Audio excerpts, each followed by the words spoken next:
Hi, everybody. Hi, Peter. How are you? Kun Simon, where you been?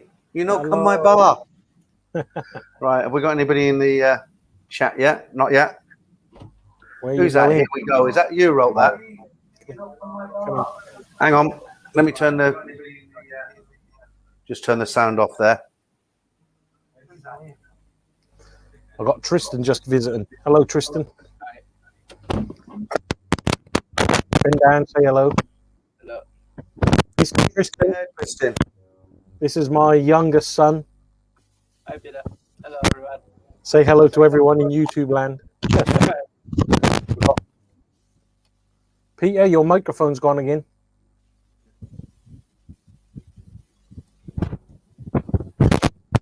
I can't hear you. Your mic's gone. Oh. There you go. You're back again. You'll have to let me know. Can you hear me all right now then? Yeah. That's the pitfalls of live streaming. Right, we're streaming. Here we go. So, who's in? Hi to Till. Hi to Keith Oro. Any more coming in? It's early days yet. Right, people, Simon, I'm going to ask you a bit about what's going on at the moment. Let me just read a couple. Turn this fire off. Right. I get these headlines come through every day. I'm signed up to these various the normal Thai news. Yeah, so some of the headlines I'm reading here. Seems Thailand doesn't want tourists back this year. After a year of blundering, it seems that Thailand still cannot get its Cyrus response right. 3 more Thai villages locked down and sealed off. Thai tourism outlet downgrade dashes hopes of recovery. Thai government has slashed its annual visitor forecast to 2 million, less than half the 5 million.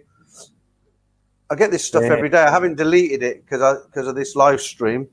Oh yeah, lots going on. Same. There was one another one Klong Toi, which is the area around not far from Sukhumvit. They've got a big outbreak there, so they're locked that down.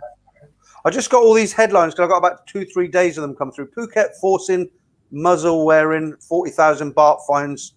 Move to crack down on people not wearing face muzzles. Yeah, so that's what they said. Muzzles for the tourists.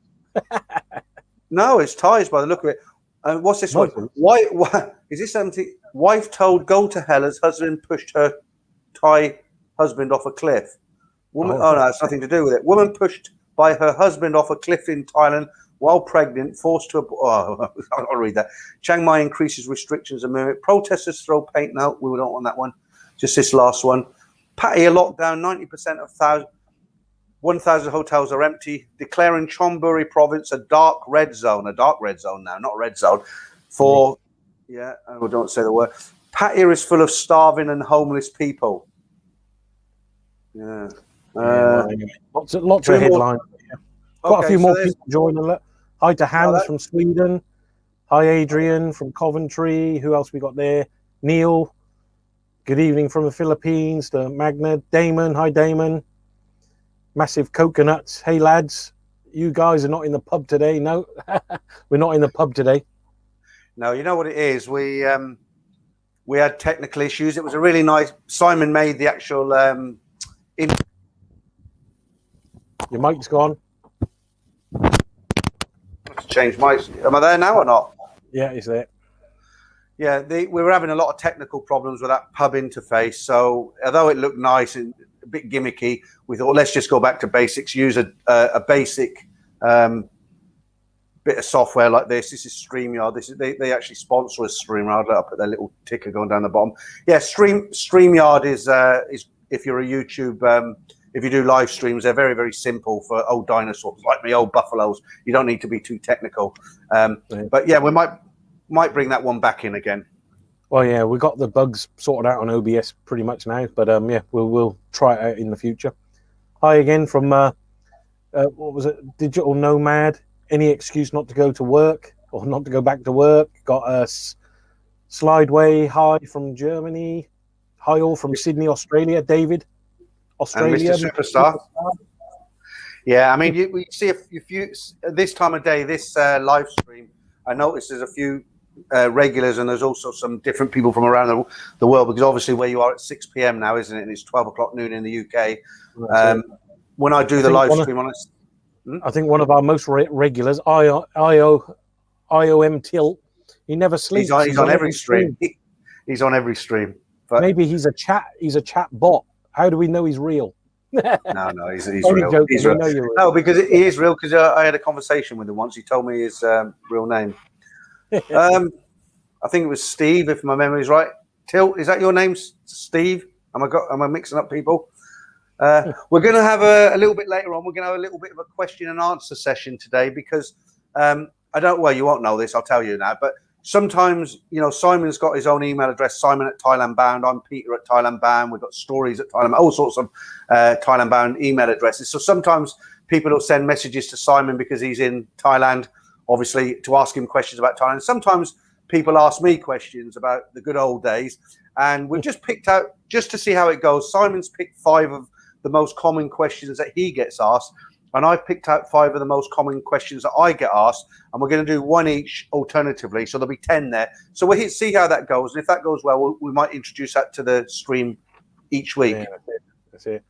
Just say hello to Renzes from Holland. From Holland. Yeah. Afternoon. And Joe from Delaware. And IOM Tilt. No, it's not Steve. It's Craig. Close. Yeah, the time, Joe, your time is saying, I don't know if that's 7:05 in the morning, is it, where you are, Joe, in Delaware? 7:05 a.m. Tilt. Yeah, Tilt is Craig, not Steve, sorry. Okay, we know that. Craig, all right. Hi, Craig. He's getting old. You'll have to forgive him. Yeah, I'm getting old. Okay, so we've got 60, and welcome to everybody. Right, what do you want to talk about? Yeah, so what's been happening your end? Anything there? I saw in the UK they've got all these big parties happening, all these big raves and all that going on. Yeah, what it is now, it's going quite well at the moment. We're not quite out of the forest yet, but obviously you must. Have you seen the news about India? What's going on there? It's terrible over there. There's 330,000 new cases a day. Well, I won't get into this for this stream, but just briefly. So in the UK, it's getting quite good now. We're sort of getting to the edge of it. It's not gone by any, it's not fully gone, but they just introduced, the government have said they might, the word might, they haven't decided yet, they might do a 3rd injection for I think it was over 60s, but, before the winter. And they reckon it's going to be eradicated by, they don't think we'll ever have another lockdown. It's gone, the figures have dropped right down now. And what's happening, I think it's the 12th of June, they're going to take away this 1 meter separation. So there'll be no more, everywhere will be open. There'll be no more social distancing. But the only thing is you'll have to wear a mask in, when you go to a concert or you can just imagine a rave, can't you? They've all got a mask on. But that'll be the rules anyway. So as far as it goes from that side of it, the UK is kind of going in the right direction. From what I read of Thailand, it's kind of going in the wrong direction. So I like to keep saying I've written it off this year, and I don't know. What do you reckon? Middle of next year, it's pretty dismal what's going on over there. What do you think? Oh yeah, definitely. Like we said on the last one, the streaming. I don't think it's going to be opening up anytime soon. And this is, there was it was on the TV today. A couple of people obviously talking about high season this year, and it's going to be pretty much non-existent. And so it's bad. Unfortunately, bad for a lot of the people here, which is a shame. Is it? I mean, is it affecting? I mean, apart from the bars and stuff, which is, I know the answer to that is obvious, but like regular businesses like yours, is it? Is there a big impact on businesses in Thailand? Yeah. I mean, yeah, for sure. I mean, because there's a lot of knock-on effects. I mean, obviously the tourism, and then that knocks on to everybody involved, from the food suppliers to the laundries to the everything. And the same for us. I mean, a lot of the companies we deal with, they've got projects on hold. Maybe that, like we do some of the projects for some of the oil companies and things like that. And they're like, well, no, we can't travel, so our engineers are stuck in wherever. So the project's on hold for the next 6 months. So yeah, I mean, I think it affects everybody. Yeah, but you've hung on in there, haven't you? Because you had a contract with the army, didn't you? Your container business. I mean, we're quite lucky. I mean, in the steel business, people are still doing construction, and there are still things on the go. So I mean, we're still working, although business has dried up a hell of a lot. Definitely, some of the big projects that we were planning on getting involved in are all on hold now. But yeah. Cool. Yeah. Well, I don't know. It just seems so long ago. I mean, it was the last time I was in Thailand. It was October 2019, and I was speaking to a text. Damien texts me sometimes. Is he in today? He's at work at the moment. Might have to get a new. Damien says might have to get a new girlfriend. Then I hope your missus in Thailand doesn't see this stream. But no. You know, he texts me sometimes, and he says that same for him. You know, it was kind of like December 2019, and you know, I just don't think anything's happening at the moment. I mean, if you go into every live stream that you watch, every video, anybody who's got a YouTube channel about Thailand, it just seems to be the same old chit chat about when can we go back. And I can understand Ed Sweeney; he's put his chat on hold for a while. And I can understand where he's coming from. So that's why I don't think we should get into it. You have to mention it. Of course you do, because things are happening. And you're in Thailand, Simon. So, I mean, if you, as if you didn't know, but if you, you know, I mean, if you hear anything that probably we didn't hear, it's always good to let us know. But, you know, and all the chats, they're all the same. You're just hearing the same old thing over and over again. Yeah. Well, that's it. I mean, you know, obviously everybody, it's the main topic of conversation for everyone, isn't it? You know, it's like everyone's still waiting and wanting to come back. And, like you say, there's only so many things you can say each time, and before you repeat yourself. But yeah, not much new to add apart from the updates. Yeah. Well, the other thing is, hang on, Daryl Dean just got he just got his jab today. Yeah. Well, I'll get my second one on next Wednesday. But what about the? You know, there is various channels in Pattaya, so we can see what's going on in Pattaya. But you're not really getting to Sukhumvit too often, are you? Not that often, but I mean, I went out the other day, you know, just driving in the evening, and now, you know, lots of places are closed, you know, because you're not allowed to dine in anymore. You know, Bangkok is designated as a high risk red zone. So before they were allowing you to dine in, but as long as you didn't drink alcohol, now there is no dine in. So the rest, you know, is only takeaway. They're you know, obviously appealing to the government to say, please, you know, don't stop people dining in because it's affecting people even more. But let's see. They keep doing announcements every day, so it's just getting updates. I was just looking at Lost in Australia. They said they, you know, been pretty bulletproof there. 27. Yeah, well, they've got stringent rules in Australia, haven't they? Relaxing Palm Pool Villa. He's relaxing in Pattaya. Yeah, I was just asking Daryl there, where the one you said about getting his papers. Just got 19 today, but cannot get proof of having the vaccine. Need papers to fly. But so where are you flying from? Where wouldn't they give proof of having the vaccine? Is that an issue? Is that your end or? Well, you've got to. Apparently, you've got to. It's not when you arrive in Thailand. You've got to have a piece of paper that says you've had these vaccines. But there's only so many days it lasts for. This happened to Ralph. Remember, I was telling you about Ralph in Pattaya. He had, it was so complicated. I spoke to him by chat, and he was saying, like, before he just thought, sod it, I'm going to Thailand, I'm going to jump through all the hoops. And I forget the name of the visa that he got. He got a visa that had last for a year, but it was a kind of catch-22. He couldn't get this visa without that paper, and he couldn't get that paper without the visa. And in the end, he downgraded his visa to something a bit more simpler, just to get this bit of paper. And he said it was a nightmare. So it's when you arrive in Thailand, they want to see this piece of paper that's been stamped no longer than 14 days. Bloody nightmare, you know. I mean, I'm not going to, you know. Well, anyway, right, 75 in the stream now. Not bad for an afternoon session. So welcome to you all. What else are we going to talk about today? Wednesday mid-afternoon. What's it there in the UK? What's your time? People skiving out of work. 12:15 now. I just seen something about that paperwork. Lost in America, 3 days. It is valid for. Okay, it's not very long, is it? So you're booking your ticket and everything. 3 days. Hi, Abora, you just joined us. Do we still need to wait to travel from the UK to Thailand? Yeah, unfortunately. That's what we've just been discussing. Well, I think there are flights though, aren't there? It's just when you arrive, if you want to jump through the hoops, your quarantine, you have to prove that you've booked in your ASQ and everything else. But yeah. And don't forget, if you went, I mean, nobody would be mad enough to go for a couple of weeks because of what they go through. I mean, if you're going to go there for 6 months, I understand it, but nobody's going to go for 2-3 weeks and jump through all them hoops. But don't forget, if you do, when you get back this end, you have to quarantine for 14 days because Thailand, I believe it's a red listed country now, isn't it? Or is it or not? I don't think it's on the red list. No, I don't think it's yet. on the red zone. It's just not in the green zone, if that makes sense. Yeah. Okay. Don't know what I'm talking about. All right. Robert UK, Thailand said that you have to fly within 90 days. I think it's shorter than that, Robert, because I've spoken to other people. I'm not saying you're wrong, but I seem to remember sort of, 90 days seems like a long time. Hmm. All right.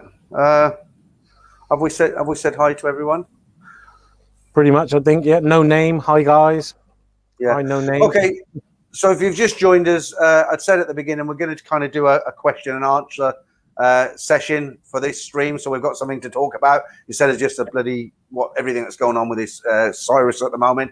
And Simon's picked out 5 of his most common questions that he gets sent to him through his email address for Thailand-Bound. And I've picked out 5, and we're going to have turns each. And what we want to do is when we discuss these questions that people ask us and we give the answer to it, then you guys can come in if you want to ask another question follow-up, then you can do so. If Simon reads his question, then he reads his answer, and it's not 100%, you want a bit more info, then let us know on here and we can carry on with it. So shall we have a go at that now, Simon? Do you want to start that now or not? Yeah, can do, yeah. Oh, baby. Yeah, I don't mind. All right, do you want to do what are you going to do, 5 or? No, I'll just do the first one. Like you say, we'll do one each, yeah? All right, so okay, if you want to introduce it and then... Yeah, well, these are some. Well, this first one, this is what I get often, or this was quite a few of the questions. So it was: is it easy to get credit or finance in Thailand as an expat?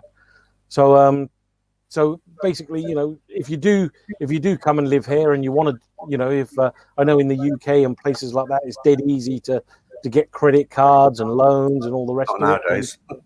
Well, yeah, but in Thailand, then really as an expat, then no, it's not that easy.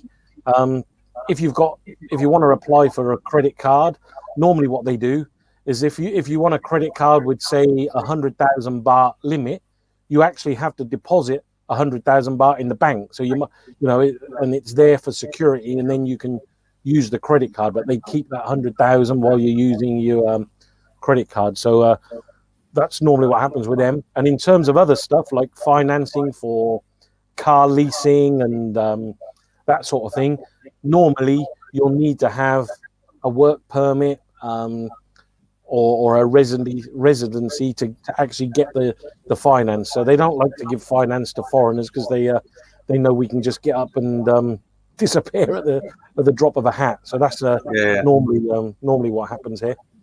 Mm. So yeah, that's one of my first questions. And over to you, Peter. Oh, you want one of mine? Well, you know what the theme of mine are going to be, don't you? They're not going to be about credit cards and health. No, I'm not old. I'm not old. Okay, so all right. In no particular order. These are totally random, and I'll take the least important one first. So this is a question that got sent to me. It's been sent over the last 18 months. I have had this question sent along with other places, but we'll pick Nana-Plaza. You all know Nana-Plaza, of course. So the question is, what was Nana-Plaza like when you first arrived in Thailand? Now, remember, I arrived in 91 and then in and out since then. So how far back do you remember, Simon, Nana-Plaza? What kind of year? And then I'll give you my memories. Same. I mean, I can't remember. It was around 1990-ish, but I can't really remember. It's like my memory's not that good. Okay, so I'll tell you what I remember of it. So Nana-Plaza, I don't know if everybody knows this, but Nana-Plaza used to be called the Nana Shopping Centre. It wasn't opened for what it is now, like biggest adult playground in the world and all that. So Nana-Plaza was a shopping mall, and it had a sign. I've got a picture. I must dig it out one week, but it actually says Nana-Plaza shopping mall, and that was it. It was just shops like anywhere else. And then when I first noticed it going into a kind of developing into the bar scene, it was very much different to what it is now. I mean, it's totally dominated by the Gogo bars, and the bars have even built bars in the middle. Yeah. But just to give you an idea what it was like the first time I went in there in its current state, but kind of in the early days. So as you walked in, Big Dogs on the left, that was 3 small bars, like nothing bars. I can't remember the name of the silly name bars, like I won't try and guess them. But there was no big dog. It was the bars at the front. What's that one called? Nighttime? Is it daytime, nighttime, something like that? You got that and Stumble In and all that. Stumble In, yeah. So you had daytime, nighttime. I can't remember the name. Do you remember what's it called? Stumble the one before In. Stumble. No, before Stumble. Oh, it's called something like nighttime or daytime or anyway. So all them bars in the outside, like Stumble In, All Night or whatever it's called, they weren't there. There was a gold shop on the outside, so there was nothing on the front. Basically, nothing on the front. So you'd walk in there with 3 small bars. This is the early days. 3 small bars on the left. Lucky Luke's on the right was I can't remember if that was there or not. That might have been the gold shop. But okay, so you'd walk in, absolutely nothing in the middle. On the ground floor, you had a Turkish restaurant. You had a gold shop in there somewhere. There was a travel agency, like get your visa done and everything. So it was kind of like mostly shops and restaurants, and you had 1 or 2 bars starting to creep in.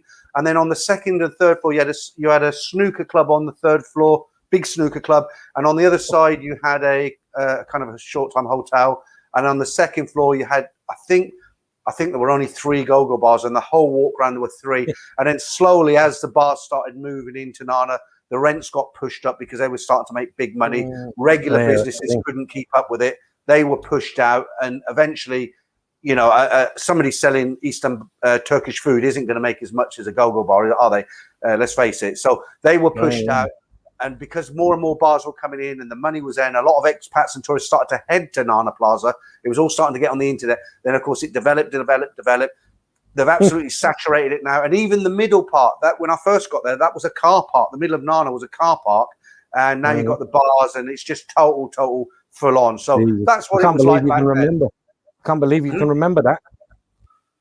Can you remember what you had for tea last Tuesday? Yeah, scrambled eggs. No, I mean, I remember some of the older bars that are gone as well. Pretty Lady, and you had Hollywood on the right as you walk down. I think there was only one.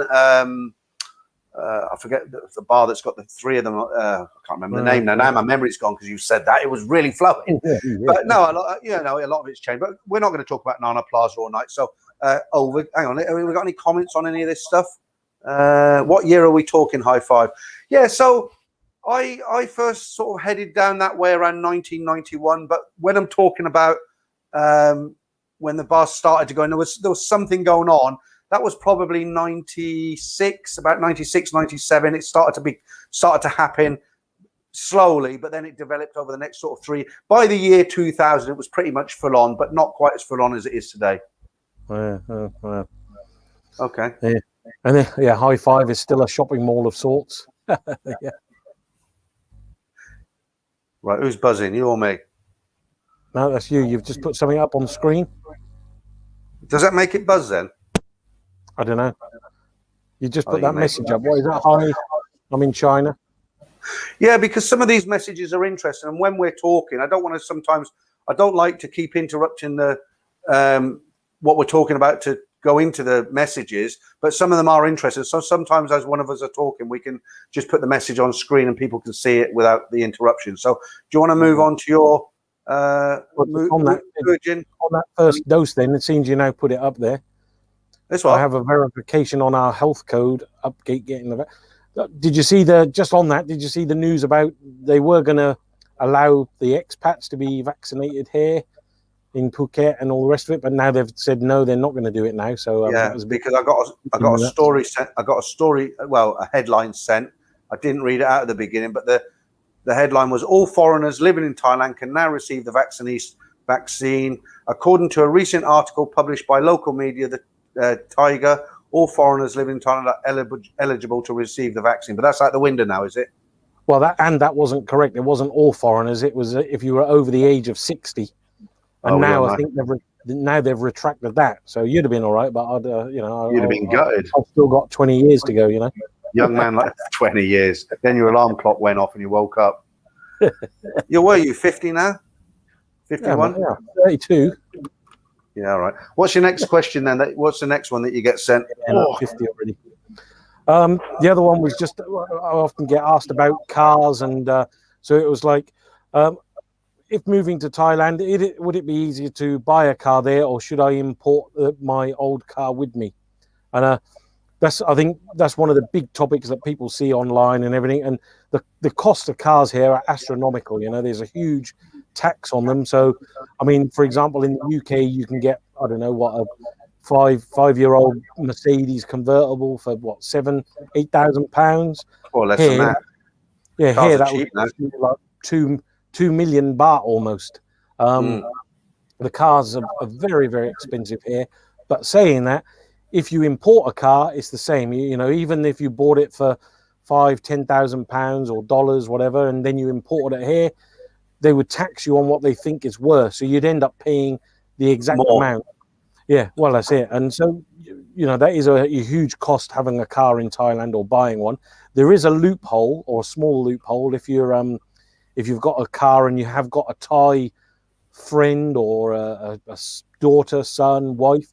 If the car is in their name in a foreign country, so for example, if you've got a car in the UK and it's in a Thai person's name for 2 years, they're allowed to bring that back to Thailand with no tax as a return person. So I mean, they were going to change that law. So whether they've changed it yet or not, it's a grey area still. But that was the loophole. So a lot of people, what they were doing is they were sending their kids to study in, say, England or America. They were getting a car while they were there, putting it in their name, and then bringing it back on extra cheap. So that was the way they were doing it. But in general, if you move to Thailand, it's not worth bringing your car or your motorbike because you're going to get taxed through the nose and try to sort out loads and loads of paperwork. So you're better off just buying one here and or eventually, if you do work here, leasing one, because it's just not worth it. Yeah. That was my second question. Yeah. Just want to see if I can spot any of your blackheads. No, I was Hi, laughing. Nah. Hello, Nah. Simon Peter.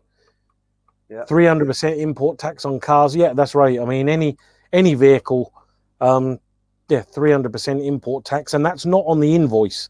So if you got an invoice to say, I only paid $10,000, it doesn't matter. They say, well, no, this car is worth this much. That's how much you have to pay. So it's just not worth it, and it's a headache.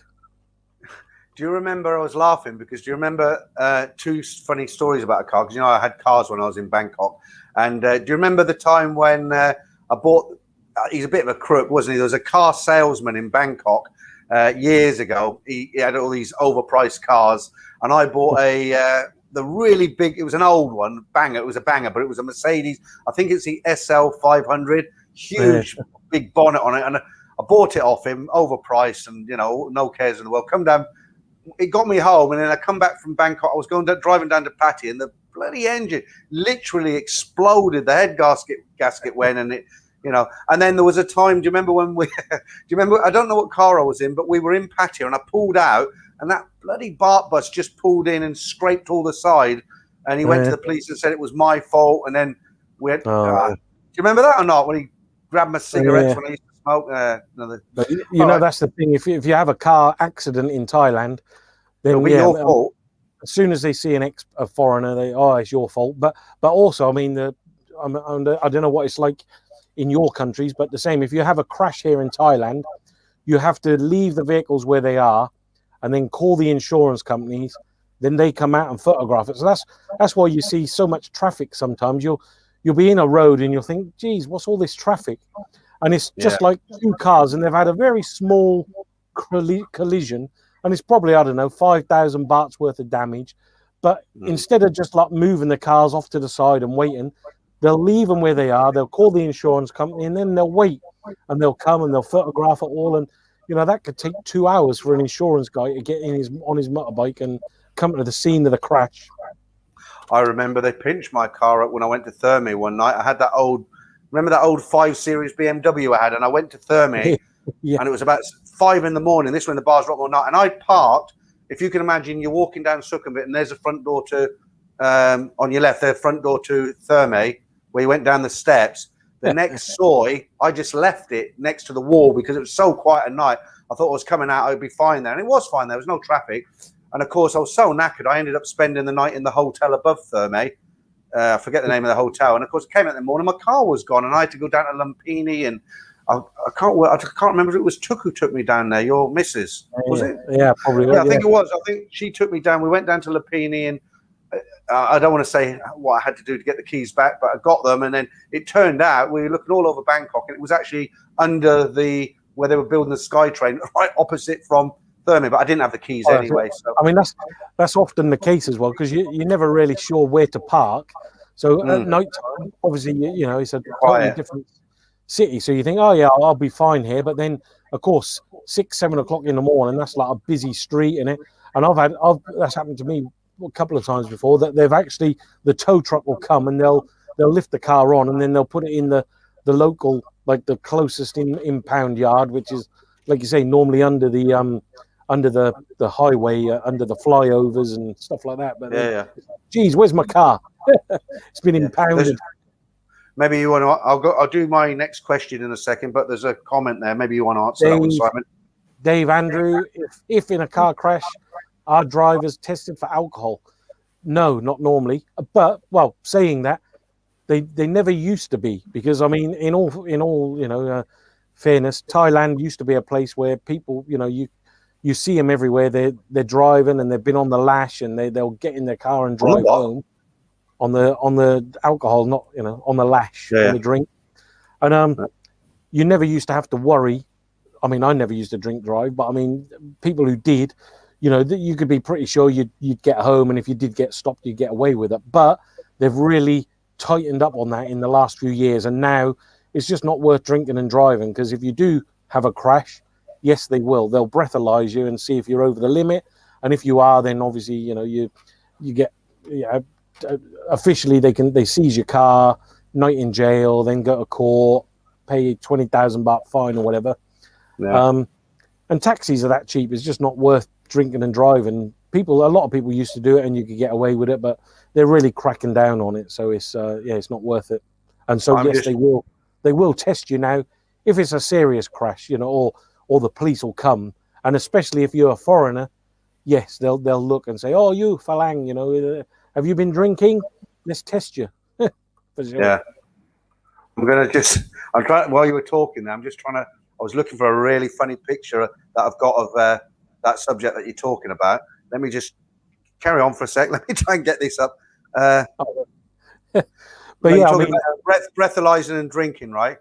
And now, I mean, they obviously before the current situation, what you used to find is that they would set up roadblocks everywhere around Bangkok. So if you were in central Sukhumvit or places like that, Rama 3, Silom, you could guarantee that if you were driving home at, say, 1, 2, 3 in the morning, there would be a police roadblock, and it would be, you know, they would be breathalyzing everybody that came through, and if you got caught, that's it. It was instant confiscation of the car, night in jail, and then court and 20,000.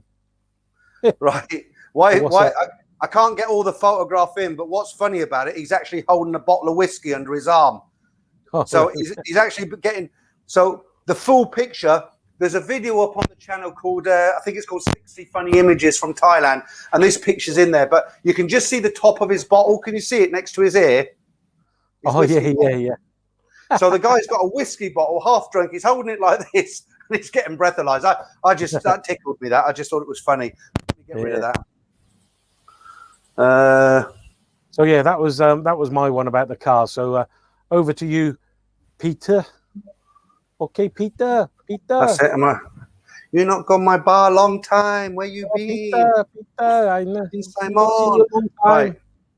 Okay, so next series now. 97 in the stream. Thanks. Hi to everyone. Right, if you've just joined us, we're sharing some common questions and answers that Simon and I both get asked. So you've done 2 now, haven't you?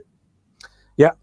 Yeah, okay, so this is my second, right? Right, so did you prefer the old international airport or the new one, and why? And when I got that, I thought, that's a bit of a weird question. It's just an airport, isn't it? But I thought about it, and, you know, the old airport, I can never pronounce it. Dong Muang, is that how you pronounce it? Yeah. And I can't pronounce the name of the new one. I'll leave that to you. How do you say it? Well, the nickname is Swampy or Suvarnampu, Thailand, yeah. Suvarnampu. So the question is, when I was traveling very, very frequently, maybe 6 times a year to Thailand when I had my import business. And so the question is, did you prefer the old airport or the new airport? So for me, of course, the new airport is much more efficient, but I preferred the old airport. And I'll tell you for why. It was more what Thailand used to be like. It was laid back and there was signs, no smoking, for instance, and people smoke. So I'll give you an example. If you were dared, I don't smoke now, but if you dared to light a cigarette up in the new airport, I would call it the new airport, anywhere, in any corner or anything like that, they'd come down on you like a ton of bricks, wouldn't they? Same with the vape and everything. And the thing with the old airport, it was kind of like I say, Thailand used to be so laid back, and they didn't have all these fancy coffee shops and restaurants. And what I used to do, I used to catch a night flight with Eva Air that took off at 1:30 a.m. So I'd be checked in about probably 11:45, 12 o'clock. I was all done and dusted, ready to get on the plane. And you go up, there was a flight of stairs that had one huge, I wouldn't even call it a restaurant. It was a typical Thai kind of, it was big, but it was typical kind of Thai eatery, let's say that, where and they had Chang on draft, and I used to go up there before I left, and it was no smoking signs and everything, and I'd go in there 1:30 in the morning. There might be a Thai girl and a foreign guy way over there. I mean, it was a huge place, and I'd go and sit in the corner and I'd have my laptop and everything, and I'd be drinking Chang, and I'd have the cigarettes, and the staff seeing me. They even brought an ashtray over for me, and it's I'm not saying because I could smoke, but it was just different. It was kind of quite charming back then, and it was all kind of, never mind. If you made a mistake or you didn't follow the rules correctly, it was never mind. It doesn't matter, what time's your flight, sort of thing. And I just find now the airport is it's gone the same way as everything else in Thailand now. It's getting very. I mean, yeah, like you said, I'd disagree with you. I'd be the opposite. I much prefer the new one. The old one was just so tiny, and like parking was a nightmare. I mean, the car park, even now, if you fly domestic, it's a nightmare. It's like a tiny little car park, impossible to find a space, and just getting around and getting to it is it's in the worst traffic jam location. Whereas the new airport, easy to get to, plenty of parking, trains, lots of stuff there. So I mean, right, let me counteract between, a dinosaur and a young pup. No. Let me counteract that argument, right? For one, I never used to drive to the airport, okay? I was a tourist, so I got a taxi that dropped me off at the front door, so I didn't need parking. Oh, yeah, but even taxi, it used to take like 2 hours to get You must have upset them. I never had a problem. Because it was like chock-a-block, bad traffic, whereas the new airport, it takes you, 20 minutes from most locations. Honestly, hand on heart, I never had a problem. But don't forget, I used to take a night flight. So I used to go to the airport at kind of 10 o'clock at night, 10:30, and the traffic was easy then. So it used to take me 20 minutes. But let's put it another way. From a personal perspective, for me, with no car, as an international tourist at that time, I preferred the old airport because it was quick at night. It was laid back. I used to smoke. It was very important that I could get a cigarette alight. And like I said, I could go upstairs, order Chang, and I put a comment up there just a minute there from Tim Othie. Yep, the new airport, you need to make sure you have a good bank account to pay the high price of the food and drinks.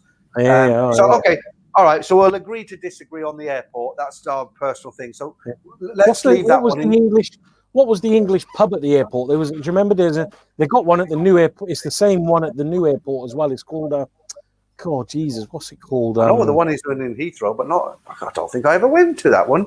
Because I used to sit and they got one in Phuket. What's the name of it? God, I always go there and have a Guinness. God, Jesus. Oh, Delaney's? I can't remember. If anyone remembers the name, or Google the name of the English pub, the English sort of outlet at the airport. So, do you know what? Because if you used to smoke, didn't you, as well? Yeah, and you could smoke in there. That was it. Yeah. Did you smoke in that pub then? Yeah, you used to be able to. You can't now in any of them. Okay. All right. So what my point is, why I would have gone to that cafe, because I was a heavy smoker, 2 packs a day. Obviously, I don't smoke now, but I assumed that if I went to that pub, I wouldn't be able to smoke because it's, you know, a busy pub. Whereas I knew that cafe upstairs would be empty, they'd be cleaning up, and I could order beer for a couple of hours and nobody, you know, said anything about smoking. So I never went into that English pub when I was there. And in actual fact, when I was in Thailand, I didn't really go in a lot of Irish-themed bars and English pubs because I didn't fly 6,000 miles to sit in an English pub. You know, I want to go. No, but it's sometimes the only reason I used to go to the English pubs was because, you know, although you know, in Thailand to get a decent pint of ale, and I mean like proper Ale. Beer, you know, like You're not going to start Morris dancing, are you? no, but you know, like I don't know, Directors or John Smith's Smooth or Guinness. It used, you know, you go to the most of the Thai bars and even the ones that now have the more craft beers. They're also, I don't know, fizzy and American style. You know, like for me, a pint of beer, real ale, is that sort of Abbott Ale, Bombardier, all that sort of thing. Whereas you go to the craft and they're also Bill Bentley. Thank you, Ian Butch. That's the one. Bill Bentley pub. Is that what it's called? Yeah. But yeah, I mean, but you know, you want and for me a nice pint of Guinness, and that was they were about one of the few places you could get them. So all right, I think we've sort of done and dusted. If you just joined us, we're having a bit of a question and answer session, but these are prepared questions that we've had sent to us separately. So do you want to move on to your number 3 then, Mr. Fox?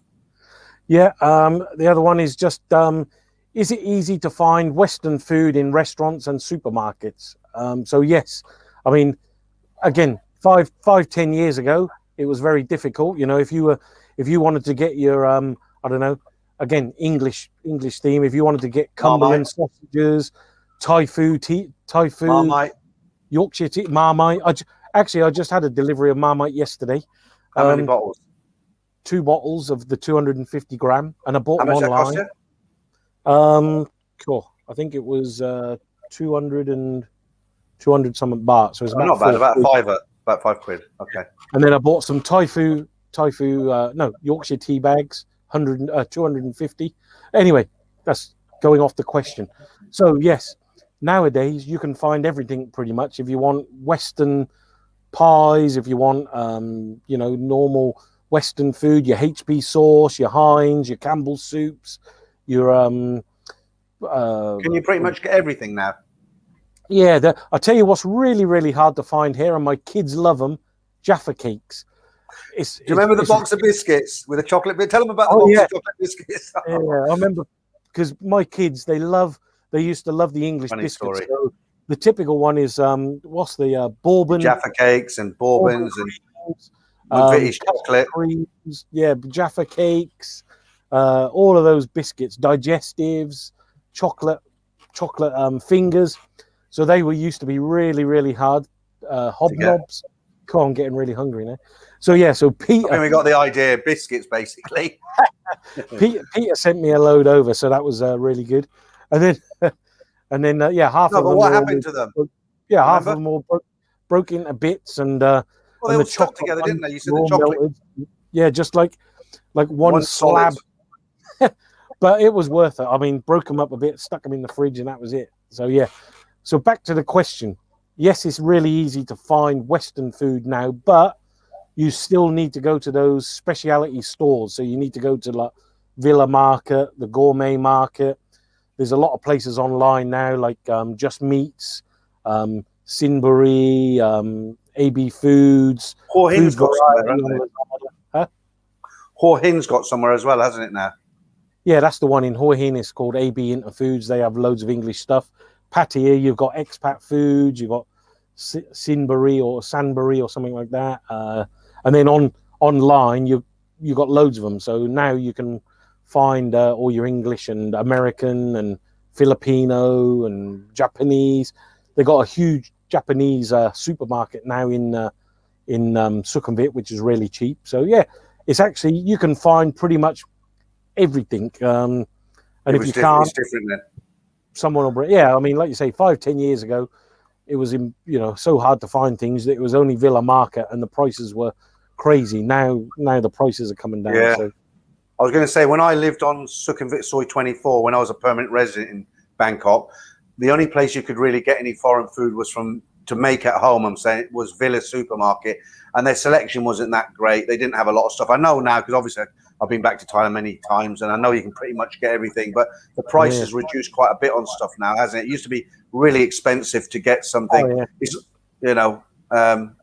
Well, also, I mean, on the you know, English or Western food. I mean, I know when I went to China a lot. I mean, when you go to China, it's very hard to find Western food. You know, yes, if you go to Beijing, Shanghai, you'll find, you know, some of the fast food places like KFC and McDonald's, but it's hard to find other Western foods. But in Thailand, you got everything. You got pizza, you know, Italian food. You got French, American style, English style, Italian style. So there's absolutely every type of cuisine. So if you do move to Thailand, or you come and visit here, and you're worried about, can you find, you know, food that's suitable for you know, what do you call it?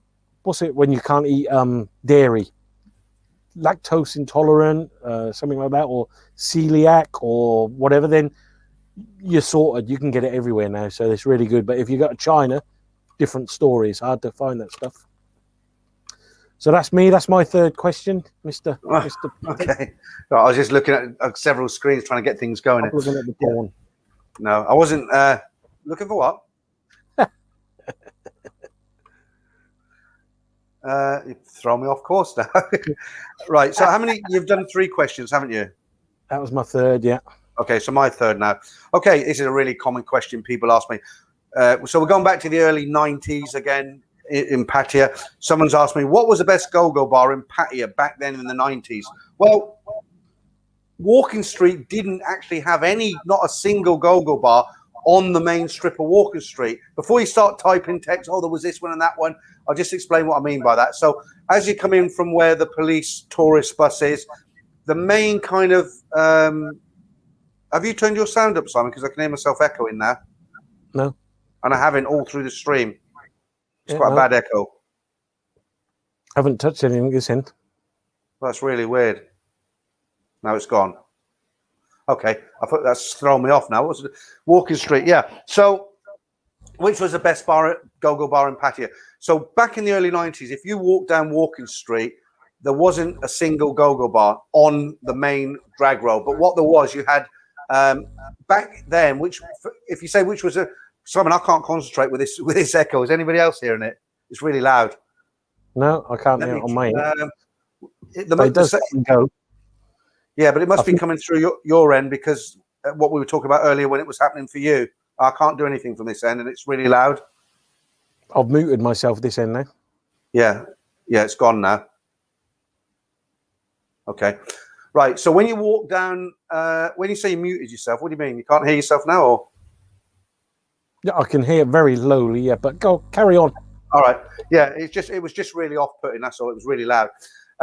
So when you went down, I forgot what I was talking about now.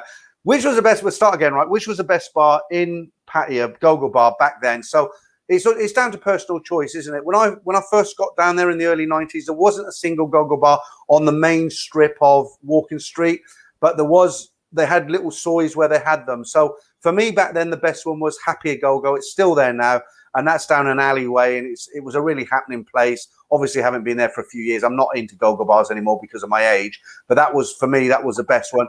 And then you had another soy. I can't remember the name of it. Maybe somebody can remind me, but they had about 5 or maybe 6 pretty crappy go-go bars, really. But you had the Carousel. There was one called After School. No, that was on another soy. But there wasn't a lot. And of course, you had the Tahitian Queen, which is still there today. So, yeah, I'd say for me personally, back in them days, I was probably about 30 something then. So I was into the go-go bars. Probably Happier go-go bar. Wow. And now it's just everywhere, right? Now, I mean, there's hundreds and hundreds of them, plus all the bars, all the beer bars and everything, yeah? Yeah. Okay. Okay, so I'm just looking at a couple of comments here. Tilt says, no echo here. Dradeka, I think it is. Yes, you have an echo. And then Toon, yes, there's an echo. That's just started, Simon. I don't know why, if you've adjusted your speakers or anything, because there wasn't anything before. It's a software. Anyway, I mean, yeah, it's not there now. Oh, okay.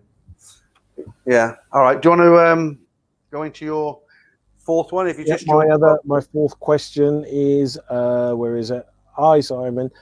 Can you let me know what are the hospitals like there in Thailand? Are they good standards? So yes, I mean basically the hospitals here are they're a business at the end of the day, and you know, healthcare in Thailand, or you know, the hospitals are very good quality. You get a lot of people traveling to Thailand just for the healthcare. I mean, medical tourism here is really popular. And for me, you know, the service that you get in the hotel is great. You know, as soon as you arrive, there's always people there to greet you. You know, they got wheelchairs and everything available as soon as you arrive. They got people to ask you, where do you need to go? Do you need, you know, to pharmacy, or do you need to check in for anything? And the treatment is all fantastic. You know, very short waiting list. But saying that, you know, at the end of the day, you pay for it. You know, at the end of the day, it's not free. Everything's billable. The medicine, the doctors, the nurses, the IVs, everything, and even the room. I mean, when you stay in the hospitals, normally you get a private room, and they normally have like a place where relatives can also sleep. So if you spend time in a hospital, you know, you can have your family stay with you. And in terms of the other side, like what do you call it, plastic surgery and stuff like that, then Thailand is quite famous for a place to travel for those that want plastic surgery. I mean, I've got quite a few friends who have come here and they've done, you know, nose jobs or boob jobs or liposuction and all that sort of thing. And it's very, very, or according to them, compared to back home, you could come to Thailand, have the treatment here, spend a week or 2 weeks in a 5-star hotel recouping, and then go back, and that would be less than what you'd pay back home to have it done. And well, there is a lot of tourist medical tourism, isn't there, from other parts of the world? I mean, I know, well, I don't know, but I've seen comments on other channels where guys have actually gone to Thailand just to have their teeth fixed, for instance. Yeah, well, that's it. Yeah, dentists in Thailand. I mean, I remember a mate of mine. He was getting his wisdom teeth extracted, and I can't remember what his wallet quoted back home, but yeah, he came here and had it done. And to have a wisdom tooth extracted here in Thailand, last time I know someone who had it done, it was 2,500 baht per tooth. No, was it per tooth or for the whatever? But I think it was per tooth. So 2,500 baht, and that's what's that about? I know a few guys who've had their wallets extracted, but that cost them the entire contents of their wallet. But that was another story in Pattaya. Yeah. I was just saying, yeah, tune. By the way, this is why most podcasts use headsets. Yes, I do agree. We were talking about that, weren't we? Yeah, but to be honest, I mean, we've done quite a few streams, and a lot of the software, you know, including StreamYards, they have an automatic echo cancellation algorithm in them, and they do normally work. And I mean, StreamYards, we did test it quite a lot, and it does cut out. It's pretty good. It's pretty good on StreamYards. Sometimes you get that, depending on, I think if you adjust the microphone or something. But yeah, we do.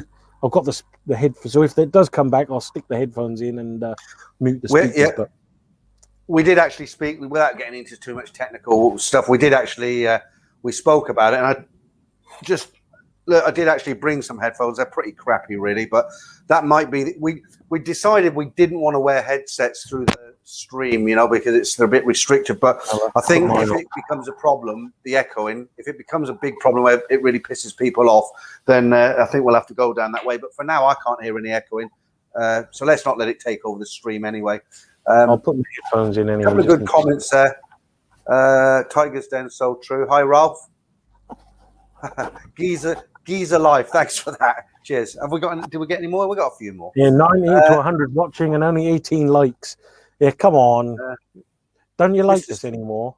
Mr. Superstar, do they do fusion food too, which I was amazed to find in Thailand, like spaghetti and everything? Well, I'll tell you what as well, just on that fusion food, and there's some really, apparently a couple of famous places here in Thailand. They do all this weird stuff, you know, where they like freeze stuff into little pellets in dry ice, and think that's fusion cuisine. So there's some really nice restaurants here now, and also some unique ones. They had one. Have you heard of them ones, dining in the dark, where it's pitch black? No. Dining in the dark. Yeah, basically it's pitch black. You go in there, you can't see a thing. You can't even see. Oh no, that wouldn't be for me. Sitting across the table from you, so it's all. That wouldn't be for me, Simon. I'm a fussy eater. That wouldn't be for me. I don't know. I think some of the people plate of bloody roaches would probably be happy to go eat with you in the dark. Oh well, we won't go down that route. Lost in Australia. Always better to research the clinic for any surgery. I met a lady in Pattaya who did it on the cheap in Pattaya, and once infection set in, they tried for a week to fix it, but then just cut her loose. I don't think it's as bad. It used to be like that 20, 30 years ago, but I'm not saying it doesn't happen at all, but I think it's a lot better than that now. That was one of the things. I mean, Thailand was quite famous for, as you say, them dodgy clinics. So there were cases where women had come over and had breast implants, and they'd used, some inferior silicone implants, or there was actually, they'd used condoms filled with liquids, and they were really bad. But I think that, like you say, that was years and years ago, and I think they've got rid of all them dodgy places. And now Thailand's got a really good reputation for, plastic surgery and all that, and medical tourism. And the government are actually doing a lot of incentives to promote that, because they really want Thailand to be one of the, the main centers for medical tourism. And I'd definitely recommend it. I mean, my mum, I'd say to, I've been said to her quite a few times, come over to Thailand and live here, because, the ratio of nurses to patients in Thailand is a lot different. And just on that, what do you call it? Dementia. Well, what? Simon looks like Carlo Ancelotti. That's what I was laughing at. Never heard of him. Never. Well, he's a manager, isn't he? All right. Do you know what? Just what you're saying about the hospitals and the medical and that. I mean, I've got two little stories I can share with you. I've never had a problem. Do you remember when we had tattoos and we had them removed? Yeah. So quick story here. When I was very, very young, I was in the Army Cadets, and we were going back to the 70s now. I'm an old buffalo, right? So it's not like it is now, but to prove you're a tough guy, we all got tattoos back then, and I think I was underage when I got them. And anyway, I had one here, here. I had another big one here, and to get them removed in the UK, it would have been impossible. I couldn't afford it. And when I lived in Thailand, I got introduced to this clinic by accident, and it was run by a Chinese guy, a doctor, and it was brilliant. So it cost me, and I'm talking, it's got to be 22, 23 years ago. At that time, it cost me 5,000 baht to remove probably 1, 2, 3, 4, 5, 6. I don't know what it cost now, maybe 25,000. But they removed by laser. It was painful. The injections are painful, and I had to go back every month, because when you remove tattoos, how it works is they laser the top layer of skin, and then you leave it for a month, and it flakes, it goes scabby, and then it goes off, and then the new skin grows, and as the new skin grows, the ink moves up, and then after the year, there's no more ink. And as you can see, I know it's a webcam, but look, I had one there. I still got. You can still see. I don't know if you can still see a bit of color in that one. I mean, it's. Yeah, I ain't got nothing. But anyway, the point of the story is I had all these tattoos removed. And didn't you have something across your knuckles? Oh, yeah. I mean, I was a kid, but I had the typical love-hate. Was that what it was? God almighty. Yeah. But I mean, you can't, if you look on there, there's nothing. I mean, look at that ring, the Don. That cost me about 500 baht, I think it was, to have that lasered off. And yes, I mean, that was years ago. Yes, Godfather. That ring, it's like I almost want to come and kiss it. Last story on the medical. Yeah. All right. When I was in Hua Hin last time, I don't think it wasn't food poisoning, but this is how good the medical is. Okay, so typical scenario, what could happen to you when you're in Thailand? So I'm in Thailand. I went to Market Village. I had a dodgy kebab. I'm in Thailand. God knows why I had a kebab, but it gave me a really. It wasn't food poison, but put it this way. I couldn't leave the room because I had to be close to the bathroom. And I actually made a video where I actually said that. But a flock of sparrows out of a drain pipe, if you can visualize that, that's how bad it was. But eventually, I went to a clinic in Hua Hin. and never been there before. They registered me. The guy on the reception spoke pretty good English. Sat down, 10 minutes, went in, seen a very nice doctor, male, spoke good English, told him what had happened. He gave me a check over, give me 2 lots of antibiotics, the whole lot. So it's private, isn't it? So I've had a full consultation with a doctor. I've had 2 lots of medicine. It took me an hour, and it cost me, I think it was 870 baht, which is probably about 18, 17 pounds, something like that. And it did the trick, and I found it very professional, and I found it very, very good. So yeah, I haven't had any bad experiences with medical in Thailand. Yeah, that's it. I was just saying, massive coconuts. Ha, I unsee the Carlos comparison now. Simon, do your best. Hey, what do you mean now? You're going to upset me. Okay, how many questions have you done now? That was my 4th, I think it was. Yeah, the hospitals. Okay, so let me do my 4th. We've got 108 in the stream now. If you've just joined us, welcome, guys. We're having a little bit of a question and answer session today, and these are pre-made questions that get sent to either Simon or me. So he's got 5, I've got 5. He's done 4. I'm now going to read up my 4th, not most common question.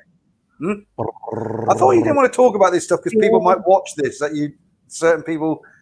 No, I said, do you want me to do a drum roll? Oh, sorry. I thought. Why did I think a drum roll for your 4th? No, for your 4th okay, question. Rewind. And here he comes, ladies and gentlemen. Peter. Right, okay, so 4th question is: which is the best area to buy fake bags, Rolex watches, Cartier watches, that sort of thing? All right, so they have tightened up on it a lot, and there is different quality of fake. So I'll give you an example. I have a Korean wife. I live with a Korean wife, and like any other Asian, she loves the bags, the Louis Vuitton. I'll probably pronounce it wrong, but you know what I mean. And you can go to Patpon Market and you can buy them for like 800 baht, but they're shit. They're terrible. But if you know where to go, you'll pay probably. I think I paid for her somewhere in the region of a couple of £100, so like 7,000-8,000 baht. And that might sound like a lot, but these are bags that are so. You wouldn't be able to tell the difference. They've got the certificate inside them. The double stitching is there. All the paperwork. There's no spelling mistakes. And in fact, they've had people from France compare 2 bags, and they've actually said they couldn't see any difference in them whatsoever. I think they make secret markings on some of the original ones now. But so basically, the question is, where can you get this sort of stuff? So it's again, it's the same with Rolex watches and things like that. There's for a few $100 baht, you get some really crap Rolex watches. I mean, they look worse than cheap Timex watches. You can get some excellent copies, and the difference between the crappy cheap Rolexes and the good quality Rolexes is, real Rolex watches, they have something called perpetual motion. There's no battery, so as you're moving, there's like a mini pendulum that actually keeps them going, wound up, as it were. So the cheap ones have a battery in them, and you'll see the second hand like well, it's obviously a cheap copy, whereas the good quality Rolex copies, it's a continuous motion of the second hand, so there's no there's no battery in them. But back to the question, location to get them. Maybe you can help me out on this, Simon. I mean, I know Patpong is pretty good for bags and watches still. MBK Centre. There used to be a place called Klong Ton, but I think that's closed down. It was good for watches and stuff. Klong Tom, yeah. Klong Tom. There are still some areas there. It used to be a lot bigger, but they've knocked some of it down and redeveloped it now. But yeah, you can still go around and get them. I'm just laughing. Nicholas Fletcher, Peter, where are the Cronenbergs? They're coming this Saturday because it's only 1 o'clock in the afternoon here. But talking Cronenbergs, just quickly butt in with this one. I went to a huge Tesco's in another town because I needed to get some stuff for my dog that only they sold. I won't get into that story. But anyway, I was looking around the World Foods, and there it was in front of me, 4 small cans of Chang. Bloody expensive. The cans were like... Don't they have Chang? I thought they had Chang and all that in the UK. I'm sure they don't. They do, but what I'm saying is I've never seen it because I've not really looked for it. And where I live, the Tesco's is a smaller one, and they don't carry every line. So the Tesco's that I went to in another town is absolutely huge, like a football pitch, literally. Yeah. And they have a world, what do they call it? World foods aisle. And they had all the Korean noodles. So, of course, I didn't take one. I was like, emptied the bloody shelf for my missus.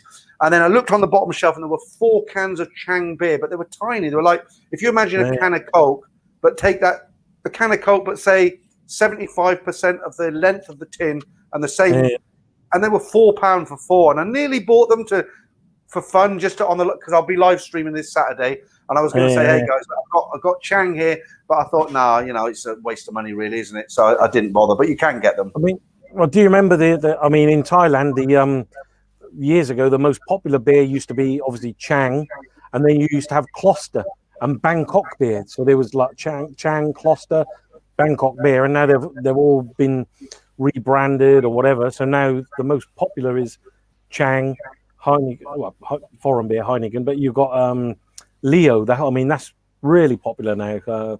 Leo is, yeah. Right, Leo. Before we go on, let me just... Got a few new people in there, like they were saying. Yeah, hi to Black Bolt. We'll say a few people. Hi to everyone who's joined us. You can do that, Simon. And then I just want to say thank you to some of the people who've donated to the channel this week, or this month, rather. So if you want to go through them quick, I'll keep this PayPal. No, I was just going to say, because we missed them on that. So, Taxi to Loy was saying about you need to recommend those tattoo removals to Paul Thorpe. Black Bolt, Evening Gentleman, Nicholas Fletcher. I think you mentioned that. Dave Andrew, Mabu Kong had the good quality Rolexes for 2,500 baht. Yeah, definitely. OTC, Peter and Simon, Tick and John. Hi guys, how are you both? And then there was that question from Joe. I was looking to visit the Philippines. Now looking at Thailand, what do you think is the best? Then, definitely Dry Decker. Thailand is undoubtedly the best. I mean, Philippines is good. It's not a bad place to go, and obviously a lot more English language there and some lovely places. But I think you can't beat Thailand. And as I don't like the food in the Philippines, especially them little eggs with the little chicks in them. Have you had them? Let me just give a shout out. Let me just give a shout out to this guy, because it's PayPal and it keeps timing out, so I keep having to refresh it. So look, we do from time to time get. I know we've monetized the channel now. You get a very small amount on that, but I have people do donate just to show their appreciation of what we do. And I just want to for April. We're into May now. I just want to say hi. I just want to say thank you to one or two people, really, really quick. So first of all, as always, David Krause, you seem to be a weekly donator now. Not that I'm complaining. Thank you to you, Scott Barran. Thank you to you, Stephen Wainwright. Who else we got here? Of course, all our Patreon subscribers. Thank you, Paul Watts. Thank you to you. Another one from David Krause. Victor Horgen, I think it is. Thank you to you. Is that it? Another one from David Krause. We'll have to make him an owner of the channel, won't we? Scott Barron again, thanks. So Jason Fletcher, thanks to you. And just recently, Tony I can't pronounce it now. Rakonik, I think it is. But I know you've donated before. So thanks to all you guys. And it's always appreciated. So, okay. Yeah, no, definitely. You were then so like you said, thanks to everyone there. You were then on about the beers and Chang. We got what was it? Nicholas Fletcher. Cider is expensive in the bars. That's the one thing that's hard to find in Thailand.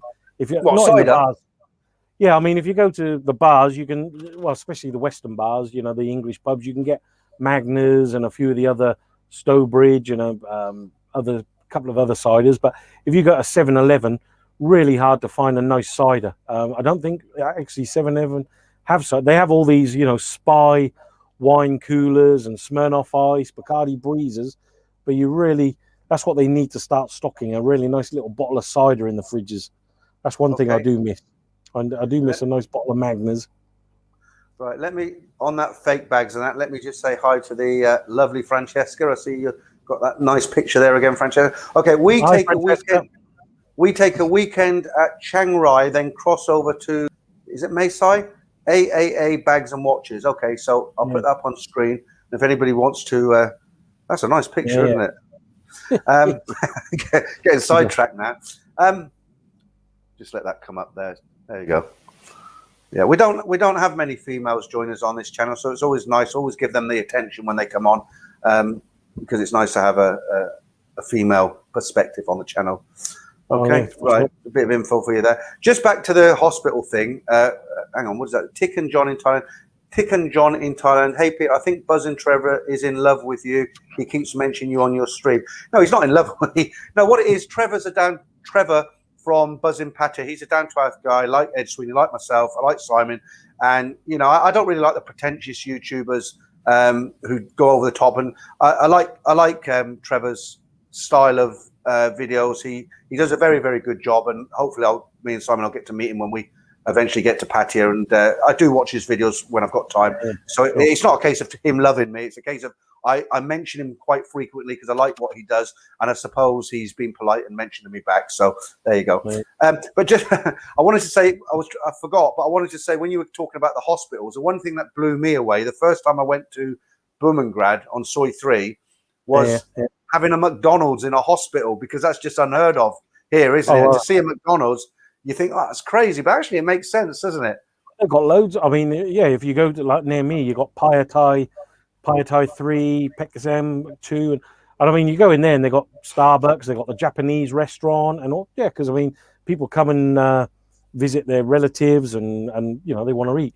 But on that, what I was gonna, you know, for those of you who have just joined, you might have missed it. But one of the question was about Thailand's, but I did want to mention about dementia, and I mean, this was because, you know, it was one of the topics that was you know, more relevant to me and some of the people I knew. But there was an article that in the UK, a dementia patient, I think they spend something like £700 a week to take care of a dementia patient, and the ratio of nurses was 1 to 15. So one nurse would look after around 15 patients.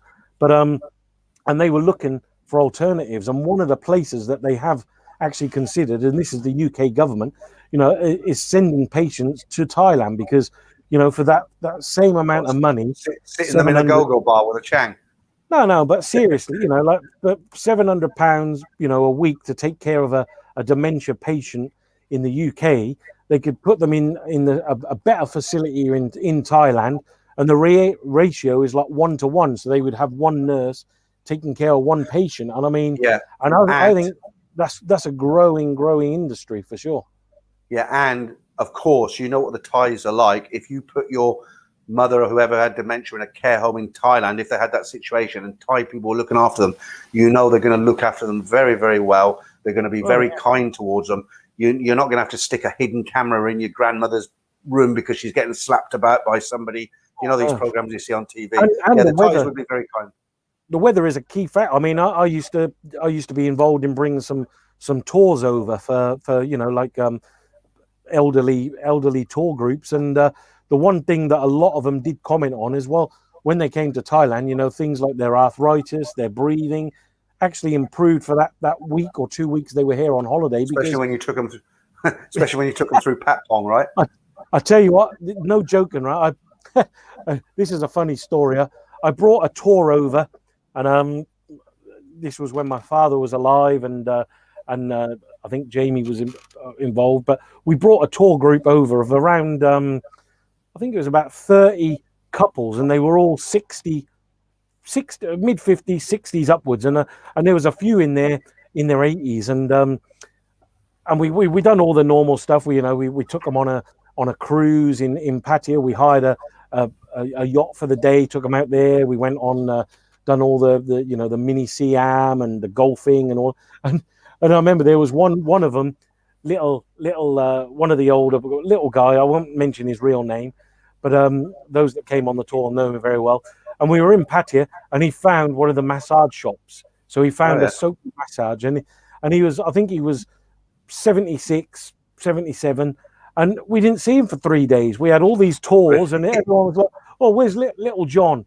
Oh, he's not coming today. Where is he? Oh, he's gone back to the same place." And that's it. He went AWOL for 3 days. He's fallen in love with a massage lady. Yeah. Okay, let me just say. The whole point was, anyway, the weather. A lot of them said their arthritis and breathing was a lot better for that 2-week trip. Yeah. So yeah, we were warm climate. They go to southern Spain as well for that, don't they? I know it's totally different, but it's what you're talking about. I just want to say hi to Dave from Texas there, and Yasio to you, Dave. He's in South Korea. Well, I presume it's South Korea. It says in Korea, and no message back about my pronunciation, but I know what I did say to you was hello. And Tick and John in Thailand, 989 blood samples that were taken in Italy between September and December 2 that have been re-looked at. Okay, we spoke a little bit at the beginning about the all the situation with what's going on around the world at the moment. We don't want to dedicate the stream to that chat, so I'll put your comment on screen so others can see what you say, but I don't want to sort of talk about that all the way through. Okay. Yeah, no, that's right. That's it. So what? Yeah. So where were we up to? Well, I just done the Rolex watches, didn't I? Before you do yours, obviously because you live in Thailand, do you know anywhere else if people do like to buy these fake Rolexes and bags to take back to their girlfriends and things like that? So other than where we've mentioned Patpong, but you got to know where to look for in Patpong. Don't just buy them off the bloody normally the guy who sells the bags, he'll have a shop which he'll take you in. Don't buy the ones on the stand, or what do you call them, the market, traders. Yeah. Don't buy those ones, crappy. So we said Patpong, Mabukong. Francesca says we go to Mai Sai, is it? And do you know anywhere else, Simon? Yeah, like you say, Klong Tom, that area. There's a place around Bayok Tower and all that sort of place. Yeah, so they're the main ones really. But yeah, Klong Tom, Mabukong, and Patpong are the most popular ones. All right. So James, my German friend was in hospital in Germany, and it was his birthday. The nurses got a table ready, and we had a party, and his friends brought beers and good. Well, that's nice. But when you said it was his birthday and a nurse came in, I thought that was gonna go down another way there. But thankfully, it's calmed down. It has it. Yeah, TikTok in Thailand, Chinatown in Bangkok, best prices for graded fake watches. Well, I don't know. I used to buy my stock from Sampeng, Chinatown. Klong Tom, and all that. Yeah. You said it's all around there. You got, when you go into Chinatown, you've got like Merry King's, which is one of the really old department stores, and you've got like Little India Town, and then you've got like Banmore and Dior Siam. But there's a department store called Dior Siam, and around that area, that's where you get a lot of the good fakes, and also that's where all the gun shops are. There's one street there that's just full of all guns and ammunition. It's quite interesting to have real guns and ammunition. Yeah. You go down there. Anybody can just buy it off the street like that. Well, no, you can if you've got a license, but as a foreigner, you're not allowed to own a gun as a foreigner in Thailand. But no, I know. But you can go down there, and they got some really good shops there. You can go and have a look at them all. Can't actually shoot them there, but then there's plenty of gun ranges here that you can go and shoot all the guns, from rifles to pistols and everything. So yeah. Hi, Seamus Doherty. You just got your lunch break, have you? We've been going for about an hour and 20, so you're a little bit late in, but we'll be going for a while. We'll be going for a while yet. And if you've just joined us, we're doing our a kind of a question and answer sessions. 5 questions that Simon got, 5 questions I got, and we're on to the last one, I believe. Now you're on to your last question now, Simon, are you? Yeah. And well, this was one I think related to one of my one of the other videos that I done before, where I showed people the factory. So I got quite a few comments saying, "Oh, I thought foreigners can't do construction over there," and this was just one, like, can a foreigner own a business, and in particular a construction business? So yes, I mean yes and no. As a foreigner in Thailand, you can't own a business 100%. It always has to be owned 51% by Thai shareholders, 49% by foreigners. And what a lot of people do to get around that is, to make sure they have the majority is that the expat will have 49%, one Thai partner maybe have 40%, and another Thai partner will have 11%. So not everybody, not the Thais don't, or the one individual Thai person doesn't have a larger majority share. So that applies to every single business. The only exception for that is if you open what they call a BOI company, and that's a board of investment, and that's a special type of company. There's certain conditions to the capital, but then you can own a company 100% in your name. But if you're opening a normal business, you can only own 49% shares in your name. And when it says, can you do these restricted jobs, you'll see there's a big list of all the restricted jobs that foreigners can't do. And obviously construction is one of them, tour guides and all that. So you can't actually go yourself on a building site and and lay bricks or run cables and all that, but you can be the owner. So if you own a company and you've got Thai staff who are going out and doing construction, like me, I mean, we've got a construction company, so we have our Thai staff that go out and do it, and our manager, he's expat, so I'm an expat, and we oversee the projects, but we can't physically go and do them. So yes, you can own a business here, but if you really wanted to be like, this is my business 100%, no one can take it away from you, then no, you can't. So you'll always have that grey area where a Thai owns 51% of your company at the end of the day, unless you become BOI. And also, I think there's a special treaty between the USA and Thailand. So there's quite a few sort of special things there if you're a US citizen. But that's the risk you have. But at the end of the day, some of the, if you look at some of the expats who are here, there's some very, very successful expats who have businesses here. You've got, I think, what's Food Panda now? I mean, that was originally, I think it was called foodbyphone.com, and that was an expat. You've got lots of other very famous businesses here in Thailand that are all owned. Wine Connection, which is a huge franchise now. They've got really good restaurants all over, expats. So yeah, it's I wouldn't say that puts you off. Can you be a driver or a taxi driver? No, you can't. You cannot be a taxi driver, but you could own a taxi company and employ Thai drivers, but you can't go out and be a taxi driver. So you couldn't come here and do Uber or anything like that. So, yeah, and you're not allowed to actually be a tour guide. Can you build anything on rented land? Yes, you can. I mean, I know plenty of my expat friends, they rent land or they lease land, and it all comes down to the landlord. If the landlord has got no problem with you building, then yes, you can. But when that rental period comes to an end, then you lose it. But hence that's where our business is containers. So a lot of our customers are expats, and they have a container home or a modular home, which means when the lease runs out, they can literally pick it up and move it. So yeah, for sure. But that actually, that's your 5, is it? I'll get back to that comment in a minute. Rye Gold, hi. I'll get back to your comment if I don't lose it. I'll just read it really quickly. There's a great new English food shop called The Pantry. It's run by the guy that runs Hennessy Pub here in Jomtien. The homemade shepherd's pie is the best. Okay, so giving him a plug. I'll put that up on screen. I'll put that up on screen. If anybody's in Jomtien, you can swing by there. And whoever owns the Pantry now owes Roy a beer. Okay, so I'm sure I get 1 or 2 more. Okay, Dave, just on that, Dave Andrew, Brian Flowers in Pattaya has 26 bars. Will he be the main owner or Thai?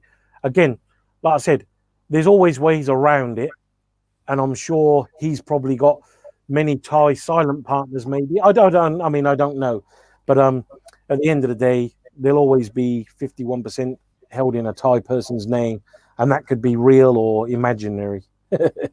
Yeah, okay. So look, that what you're talking about now with the ownership and 51% and all the rest of that really leads me nicely into my last question, my number 5, because that really, it's almost as if it's been planned to go from what you've just said to this, because it fits in so nicely. So the question on this, and just on what I just want to reiterate what Simon said there is, if you don't know this, as far as land and property goes, a foreigner can only own 49%. And the Thai has to own 51%. But the way they get around is that they form companies. But you're talking about bigger organizations, not the guy who meets Knock down in Pattaya and decides to open a beer bar. It doesn't work like that. So into my last question, which you've led me nicely into, is and this will be a good one. Hopefully we'll get some good comments on this. So the question is, what is the worst case of ripping off a guy you have ever seen by a bar girl? So in other words, guy goes to Thailand and gets ripped off royally by a Gogo bar girl, a Thai girl. And the question is, obviously, what's the most I've ever seen somebody lose? So this is a great question because it's such there's so many. I could make a 1-hour stream just talk about this one question, but I won't. I'll try. Definitely. Right, let me tell you the most common way that guys lose money, and they lose a lot of money. I mean, everybody who goes to Thailand gets stung. I don't care who you are. If you say, no, you've never been stung. I've been stung. Simon's been stung. But it's to the capacity you get stung. So in other words, I've got in the early days. I went into a bar. You have the pot where they put the bills. I've checked bin. They've taken it to the bar. I had 4 beers. No, go on. Sorry. So they've taken the bin pot to the cashier. I've had 4 beers and they put an extra bin in it. I don't know, and I paid for 5. So in theory, I've been ripped off for 1 beer. Okay. The tuk-tuk driver quotes me 300 baht to go from Sukhumvit to I don't know where if it was a Thai person, it'd be 55 baht. So we've all been ripped off. We've all, don't care who you are. But the question, what's the most you've ever seen a Thai go, a bar go, don't differentiate there, not all Thai girls, a bar go, a go-go bar, rip off a Western guy. So the most common thing I've seen, personally, this is, Simon might be able to add to this at the end. The most common thing is what happens, you get a guy about my age, he's divorced in the UK or America, Canada, wherever he comes from. He's been living alone for a long time. He's never been to Thailand. He's been Googling and watching YouTube videos about Pattaya, how great it is and what the girls are like, and decides to take a trip, goes there, and he meets Bun, who just happens to be working in the bar. It's her first night. She's never been with a customer. And, this is what she's telling him. And anyway, he sort of takes her out and a relationship develops because he's not experienced, and he spends a couple of weeks with her.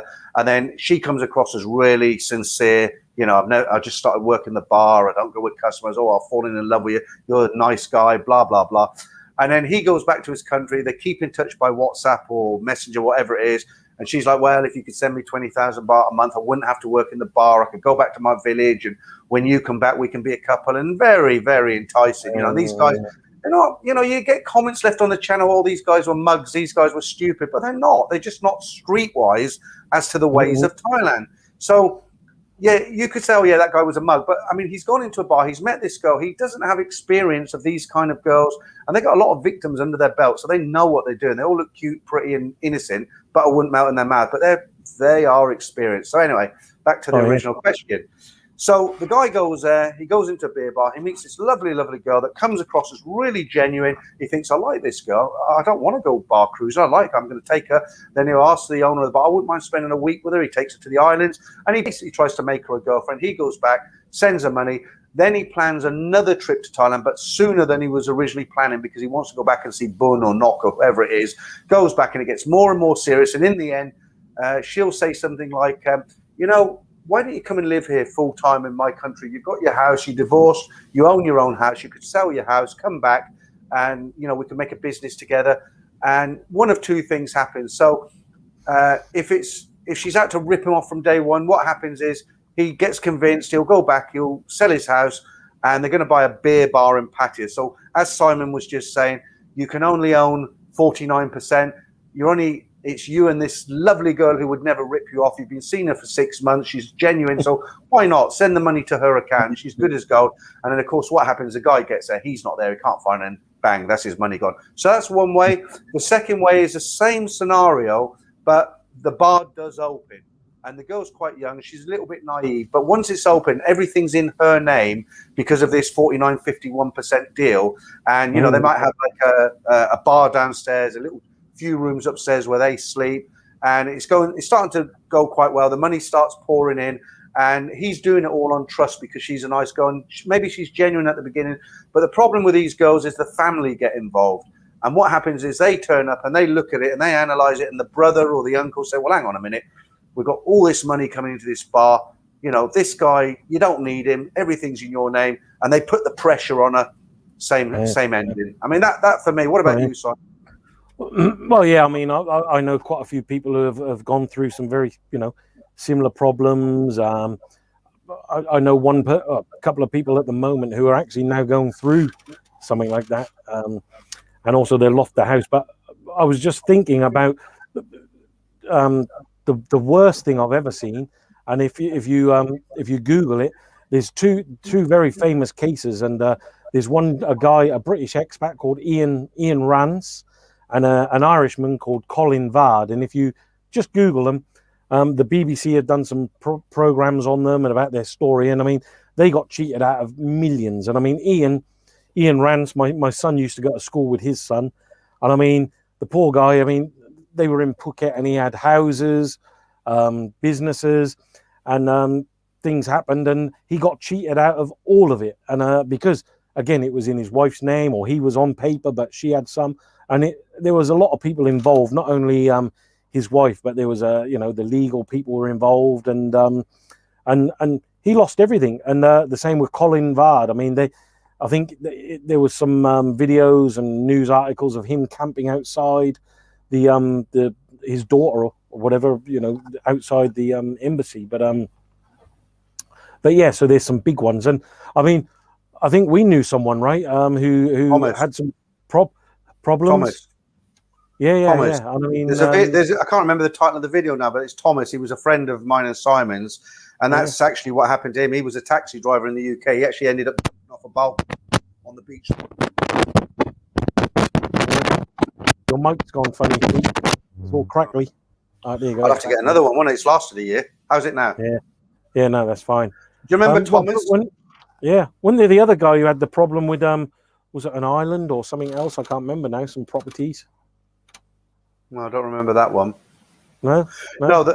No, you knew Thomas. He was more of a friend to me than you. But that was the guy. There's a video up on the channel. I can't remember the name of it. But what he did, he'd never been to. It was slightly different for him. So this guy Thomas is a true story. I'm telling you now. I'll give you the short version in case you've watched the video.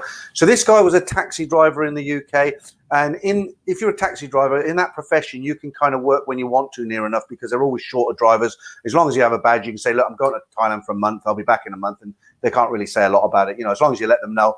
And this guy had his own house. His children had grown up. His wife had left him, and he had a fairly decent house. And he went out to Pattaya just for fun. He was cruising the bars and doing the usual sort of thing you do. And he did this about half a dozen times, and he always went to Pattaya, and he thoroughly enjoyed it. And in the end, the kind of sparkle wore off for a little while. When you've been doing it a lot, if you've been going often, because obviously he's single, he's making good money, he hasn't got any rent or mortgage. So, he was going around all these bars, and he started to get a bit bored of it, and he wanted something more out of Thailand. So he actually wanted to develop some kind of a relationship, and he wasn't silly. He thought, well, if I go into a Gogo bar or a beer bar, these girls, it's not the right sort of, I'm going to end up with a bad one, basically. So what this guy Thomas did, he was quite familiar with Pattaya. He'd been half a dozen times. He'd been with plenty of friends, let's put it that way. And he met this girl in Mike's shopping mall. She was in the middle. She was selling shoes or something. She wasn't even in a shop. And he went round, and she spoke a bit of English, got talking to him, and he assumed that because she was working in Mike's shopping mall, that she was 100% totally, good girl.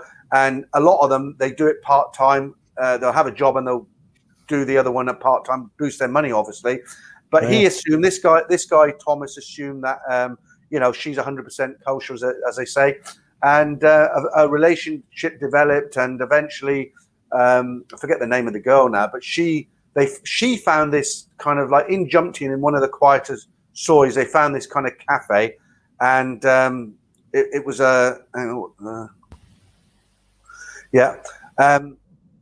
it was I'm getting tongue twisted now. So this girl, with Thomas's girlfriend, right, from Mike's shopping mall, she found this. It was like a bar restaurant with a few rooms above it, and she put the idea in Thomas's head and said, "Look, if you came to live here, we could have this this townhouse in Jumtian. We could put a few motorbikes out the front, rent them out to tourists. There's 4 rooms. We could rent out 3. We could have 1. There's a nice bar downstairs. We could put an outdoor Thai kitchen in the back, and it would work well." And Thomas wasn't keen, but eventually he went back and he looked at it by himself, and he liked the idea because it would give him an opportunity to come back to Thailand and live with this girl that he'd fallen in love with. And so, to cut the story short, it all went ahead, and the place actually did open. But there was a young Thai man that was hanging around quite a bit. He'd go and come off, and this girl had said, "Well, this is my brother from the village. He's family, so we've got to put him up." And he'd stay, and he'd be fed, and there was no cost involved. And in the end, what happened was Thomas had to go back to the UK just to tie up a few odds and ends. And when he came back, there were a waiting party for him outside this establishment, his own bar and hotel, whatever you want to call it, small place. When he got back, they knew he was coming back. He got back, the girl was nowhere to be seen, and there was 3 or 4 guys out at the door. And as he tried to go on, they basically said to him, "Right, you're finished." I won't do the Thai accent, but they basically say, "If you try coming around here again, something will happen to you. You better clear off, because this is nothing to do with you now." And it's the same thing. She'd had the family pressure, and they sort of came down and said, "Look, you don't need this guy." And they set it up. It was all working nicely.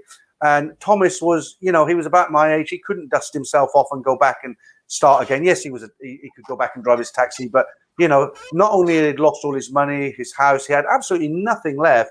The girl that he was totally in love with, I mean, really in love with, who he thought he'd found a soulmate and a real partner, she basically ripped him off. I mean, how would that make you feel? And he went back to, he couldn't sleep there, obviously, because the Thai blokes who were there, the Thai guys who were there, were like threatening his life. He checked into a hotel on the beach road, downed half a bottle of whatever he was drinking, and he leapt off a balcony, and that was the end of Thomas. So, yeah, there's, and that's not unusual. I wouldn't say it's common, but it's there are stories that happen like that. I mean, you must have heard of a few, Simon. Yeah, that's it. I mean, like we said before, the thing is, everybody thinks, it'll never happen to me. I'm smarter than that, and all that. And a lot of these people that have had a problem, they were good. They were intelligent businessmen. They've been in business for years in their home country and very successful. It's just, things happen, and it's not just Thailand. I mean, it happens everywhere. But I mean, it just, you can get fooled and cheated very quickly, and unfortunately, the systems aren't in place that can protect you. I mean, the good thing about the UK is obviously, if you're in the right, chances are you can win your case. You can fight it in court. You're going to get a fairish battle, and the law's on your side. Whereas in Thailand, it don't matter whether you're right or wrong. It's who matters. Who you know, how much money you got. That determines who's going to win. And so you can be the smartest businessman in the world, but if you go against the wrong person, piss the wrong person off, forget it. Yeah. But anyway, Nicholas, just negative side, but. Yeah. Nicholas Fletcher says, was it the story about the girl who went into 7-Eleven and used to put her uniform on? No. He was they weren't a serious boyfriend girlfriend. He was his, and he'd send her money and stuff, and she had to prove she had a job. And that was a girl who went to the 7-Eleven and borrowed her friend's shirt and cap, and then phoned her boyfriend and said, "Look, I'm at work. I'm in the storeroom." And then as soon as the phone call was over, off with 7-Eleven gear and back to the bar. Very, very, very clever, or cunning, however you want to look at it. Yeah. Couple of more people. Mazza just arrived. Hello, chaps. Late arrival today. Just woke up after night shift. Hi, Mazza. Hi, Alexandra Dupont. So where's that comment come from then? Look, it says, I mean, I didn't write that. No, I did. Oh, that was are you Paul. able to? Oh, because you can. Okay, all right. I'm being silly. Ignore me. I'm being silly. So I said, yeah. Did anybody ever watch that? I've mentioned this a few times. It's so funny. I wish I could remember the guy's name. But there was, it was a documentary in the UK, and it was about these three guys. One was an ex-naval officer. One was another intelligent guy. I can't remember. One of them, he was a taxi driver in Yarmouth, and he was so intense. And they went to Thailand through dating agencies to find these Thai women. And this guy, he was like, I can't remember. If anybody remembers a guy, he had a bit of a mullet. I don't know if you remember him, but it was a Louis Theroux interview, and he was basically having a go at the agent. It was like, for interrupting them. And Louis Theroux was talking to the woman. She was an older woman, probably 50, and they were in the hotel bedroom, and he went in the bathroom, and Louis Theroux was talking to this girl. So what do you find nice about this guy? And will you go back to England? And he comes out of the bathroom with a candle on his arm, and he's like, "For you, I love you." And it was so car crash TV, and this guy, he took another girl to a restaurant through this agency. She couldn't speak a word of English. And he was like, this was another one. He was like, "I love you. I marry you." And he was doing all this. And I wish I could remember the name of it. If anybody's seen that Louis Theroux documentary, and he was interviewed on, I think it was one of the daytime chat interviews as well. He became a little bit of a celebrity, but I can't remember his name. I'll try and remember it later on. Yeah. Right, Alex, nearly missed the stream. Stumbled by luck, yeah. Okay, we're still here for a few minutes. He's alive, 120. Hit the like button. Yeah, please hit the like button. Yeah, you've upset two people. Look, you got a thumbs down. Oh, really? Right. Who's that? Yeah. Oh, what? No, we always get a couple. Just on that comment by Alexandra Dupont, he says you learn a lot about secret agents in Thailand, and I mean, that was one of the really interesting things that you see from some of the films that have been out lately. Apparently, Thailand was a real hotspot for CIA and things like that. And if you look at some of the films and series that have been on the go. The Serpent that was on, and a few others. It's quite interesting to know how much Thailand, the role it played here with the CIA and some of the other things that went on between Burma and the USA, and it's really interesting. Sure. Just on that, have you seen? It's totally off subject, but that guy who played the main star in The Serpent, his new film, The Mauritanian, is really good. If you haven't seen it, I've watched it. Yeah, that's the one where he gets sent to. Is that him? Is it? I didn't realize it was the same actor, but he gets sent to Guantanamo. I can't say it. Is that it? Was really, it was a good movie. Yeah. I forgot what I was going to say now. I was going to say something. God, talking of dementia, as you were. What was you on about? Yeah, I can't remember either now. Cheers for avoiding the doom and gloom talk. Yeah, thanks, Loudmouth Malon. Yeah, we don't want to. We don't want to come on every Wednesday and talk about the Cyrus. It's so depressing, and it's everywhere. We talk about the bars and anything else.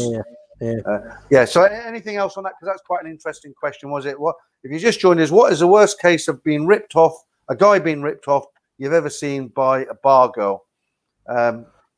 And we've sort of said the worst, but I mean it's very common, isn't it? That guys send. Do you remember?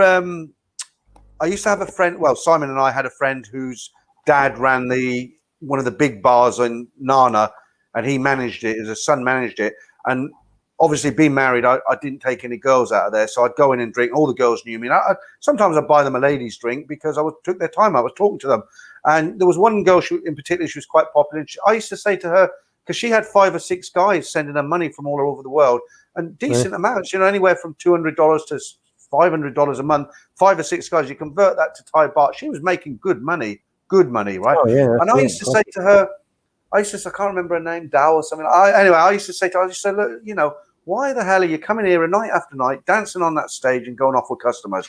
You're making, the equivalent of more than your manager is. And, her answer in a nutshell really was just, it's never enough. The more you give me, the more I want, and it's never enough. So it's just, you're not going to stop them. You won't stop them. Oh, no, that's it. But I am Tilt's answered your question. Louis Theroux's Weird Weekend Series 3, 5. Okay, Tilt, what was the name of the guy? You know who I mean, don't you? The one who he started shouting at the agent. When the agent came in, he was like, go away, you're upsetting her. I wish somebody would tell me his name. I can't remember what it is. Have you watched that, Simon? No, I ain't seen it. I will now. I'm going to have a look at that now. He's really funny. He's really funny. There was some good series. I mean, there was that one. What was it? Banged Up in Bangkok or something, or Bangkok Banged Up Abroad. Banged Up Abroad. No, the other one that followed. Was it? There was that series that followed the tourist police in Pattaya, and the ones in Bangkok, and then there was the one where they followed about 5 different business people as well. The guy who was a manager of an English pub and a few other. There was a couple of other. Those were really good. Can't remember the name. I think it was actually called Bangkok-Bound. Funny enough, that. It might have been Bangkok-Bound. Yeah, because I recognised some of the tourist police. I was like, "There's that guy. I've seen him when I was there." Yeah, he's famous. The bald guy. Yeah. But But wow, yeah. But anyway, so lots of interesting stories. So anyway, I've done my 5 questions. I think you've done yours now, yeah. So if that was the worst, the one about being ripped off. But it sort of always amazes me because, I do these stories every Saturday, and they are all genuine. I don't sit here making them up. I mean, we counted how many story video. Well, Simon counted them yesterday, and he counted 45 love stories or relationship videos that I've uploaded. But you've got to remember, at least 30 of them have got 3 or 4 stories in them each. So you're talking close to 100 stories. They're not all relationship stories or love stories. Some of them are just experiences of things that have happened. But, how the heck could I sit here and think of 100 stories? I'd have to have a really good imagination. And that's the thing. I mean, like you say, we rely on, lots of you guys out there sending in your stories. So, I mean, Peter, always the link is down there. So if you have got any stories, send them in. Peter will read them out, and we've got some other things in the pipeline which you'll all like for the story. So we've got the the podcast and the audio version, so you can listen to them. Simon's working on that now, aren't you? Yeah. And then there's some other interesting things. So yes, send your stories in, share them with everyone, because it's always interesting. For sure. Just sorry, I was just looking at Franco De Rosa. Nothing to do with everything, but it's snowing in Oxford, and I'm on the way back to Kettering. So all right. Nice. Yeah. All right. Yeah. So I forgot what I was going to say about the stories. I was going to say something. You're on about stories in. Email them into Peter. But I had a point. I know what it was. Before I forget, I know what it was. So with those stories, I always get, the story for this Saturday is already uploaded. I upload it in the week to make sure I don't miss out on Saturday. So it's there, sitting there now, but it won't go live to the public until Saturday morning, because then I know I've got a good schedule. And every time some of these, not every time, but a lot of the times these stories are read out, I get so many comments. That guy was a mug. Would you do that in your own country? That was so stupid. But yeah, that is one way of looking at it. But you've got to remember, guys, if a guy's lonely, he doesn't necessarily need to be stupid. He might not just be streetwise. And if he's never been to Thailand before, those girls are very, very convincing. And if he's gone through a really bad breakup of marriage, he's been lonely, he goes out there and he hears all this, the talk that they give you. If someone's not experienced, it's very easy to get roped into it. I've seen it loads of times, and the guys weren't stupid. But I think a lot of people who leave them comments haven't actually been to Thailand, And it's that classic thing, we can all sit here and say, nah, it's rubbish, bull. But, it's like, it's the classic cliche, isn't it? Love is blind, It's like when you suddenly get involved, it's like logic and things go out the window. But yeah. Oh yeah, Seamus Doherty, Big Trouble in Thailand. That was it. That was the series. Yeah. Really I don't know why I said Bangkok Bound. Tony, no, I think there was, in peace. There was one Bangkok Bound as well. Yeah. Tony Locke, rest in peace, Thailand. Everything closed and big fines if you're caught without a mask. Yeah. Wow. 20,000 baht fine now. But yeah. That's why going off subject a little bit, that's why I gave up vaping. I was in Hua Hin when I stopped smoking and went on the vape. I went on the beach, not the touristy beach, just a different bit of beach. A huge sign. It said penalty for vaping on the beach, or just vaping, not on the beach. 20,000 baht fine or 2 years in jail. And I thought, 2 years in a Thai jail for smoke on a vape. And I thought, well, they're not going to get me for it. I stopped. I'm glad I did. There was that story that I think it was quite a while ago now, but that French lady, I think she was in Phuket, and they really threw the book at her because she was. It was her fault, though, wasn't it? Yeah, that's it. She started kicking off. Apparently, I don't know. Obviously, we don't know all the ins and outs, but they really threw the book at her for vaping. And but yeah, she kicked off, didn't she? Yeah, you used to be able to go to Sukhumvit Soi 3, where all the the Arab area is, and the Turkish. There used to be some really great restaurants there with all the shishas, where you sit there, have a meal, and then you have the shisha after the meal. It was great, but they've banned them all now. And a lot of the nightclubs used to have them, but they're all illegal. So the shishas are illegal, the e-cigarettes, vaping. It's not good. I suppose at the end of the day, it depends on how they feel, doesn't it? Yeah, but they have raided quite a few places that were still doing the shishas, and they're saying it encourages a bad social thing for the kids to get hooked on smoking. But then there's the other argument that it's the big tobacco companies because they can't tax the tobacco as such. But who knows? But it's a shame because I don't know if you've ever been to Egypt, but when I went there to on a trip, and it was great. You go to the restaurant, have your meal, and then they bring out the shisha afterwards, and it's just that nice apple flavor or some of the flavors after the meal. Yeah, it's not bad. I remember when you go down from the tourist van again in Walking Street, when you go into Walking Street from the where that's a good road, isn't it? Pukin Street. Where's Pukin Street? When you go into Walking Street where the police van is, and you go right to the very end, past the Marina Disco, it kind of curves round to the left, doesn't it? And I always remember there was a cluster of bars when you really at the end of Walk Street on the left, and it was a kind of an Arab quarter, and you see all the Thai girls working in the bars, smoking on these pipe things. And I used to see them there, but I've never tried one. I'm not sure I want to either. I don't want to put any anything like that. I've given up smoking, and that's it. Have you? But it might encourage me to go back to smoking again. Yeah, well, that's the thing. That's the thing. And the other comment I always get on those stories, and I always defend it like royally, as it were. People will say, "Oh, you can't trust Thai girls. All Thai girls are the same, or all Thai girls are scammers." But you got to remember, no, there's a big difference. There's bar girls and there's regular Thai, decent, respectable women. And most Thai women are decent, respectable women. It's a very small number, really, overall. There's 10 million. Is it 10 million people in Bangkok, and is it 80 million in the country, something like that? Anyway, without getting into numbers, but people give this broad sentence out and say, "Yeah, you can't trust all Thai girls, or all Thai girls rip you off." And it's not. It's the bar girls. It's a totally different thing. The bar girls are great for fun. They're good fun. I'm not being horrible to them. I'm not going to say anything nasty about them. They're not bad girls. They do what they've got to do. They're great fun. You play these Connect Four with them. They joke. They have a good sense of humor, but they do what they've got to do, and they're there to make money at the end of the day. And regular Thai women are not the same as bar girls. No, that's right. Here ends this sermon for today. I was just laughing at Alexandra's comment when we were talking about the shishas, because obviously the other name is the hookahs, or hookah. So I love smoking hookahs in nightclub. Roy Gore cannabis cafes now started opening. Yeah, I mean that's another big thing that's now booming in Thailand. The cannabis cafes, they're popping up everywhere. You can't obviously smoke them. Not like what do you call it, Amsterdam, but there's a lot of these treatment centers now. So alternative treatment. Some of the cafes opening where you can get cannabis infused coffee, infused food, and all the rest of it. So yeah. Okay. Yeah, they're not keen on them sort of videos, are they? They won't put advertising on them.